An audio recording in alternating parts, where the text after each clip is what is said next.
प्रत्येक किल्ला फक्त दगडांचा नसतो. काही किल्ले नावामागेही इतिहास लपवून ठेवतात. हे आहे चिपळूण जवळचं गोवळकोट, ज्याला छत्रपती शिवाजी महाराजांनी विजयानंतर दिले एक नवीन नाव, गोविंदगड. किल्ल्यावर चढल्यावर लक्ष वेधून घेतात जपून ठेवलेल्या ऐतिहासिक तोफा. हा किल्ला एकेकाळी जलमार्गावर नियंत्रण ठेवणारा महत्त्वाचा संरक्षण बिंदू होता. 3 बाजूंनी वाशिष्ठी नदी, चौथ्या बाजूला भक्कम तटबंदी, आणि इथून दिसणारं दृश्य खरंच श्वास थांबवणारं आहे. समोर परशुराम टेकडी, बाजूला परशुराम घाटाचा नेत्रदीपक वळणदार रस्ता, आणि त्याच फ्रेममध्ये डोंगरातून वळण घेत जाणारी रेल्वे लाईन.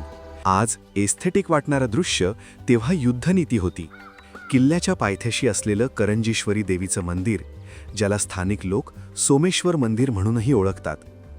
इथे खास गोष्ट अशी की करंजेश्वरी देवीची मूर्ती ही स्वयंभू मानली जाते, आणि गावकऱ्यांनी इथे शिवलिंगाची स्थापना केली आहे.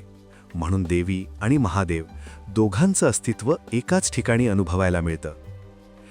आज गोवळकोट म्हणजे शांत आणि सोप्पा ट्रेक, हिस्ट्री प्लस नेचर लव्हर्ससाठी परफेक्ट, आणि कोकणातला एक अंडररेटेड एस्केप. इथे कसं पोहोचायचं आणि सविस्तर अनुभव पाहण्यासाठी फुल व्हिडिओ डिस्क्रिप्शनमधल्या लिंकवर नक्की पहा. काही कथा अपूर्ण आहेत, पण कदाचित त्यामुळेच गोवळकोट आजही खास वाटतो. आणि हो, तुम्हाला काही अधिक माहिती असेल किंवा गोवळकोटशी संबंधित एखादी कथा माहिती असेल तर नक्की कमेंटमध्ये सांगा. इतिहासाचं नाव गोविंदगड, निसर्गाचं रूप गोवळकोट.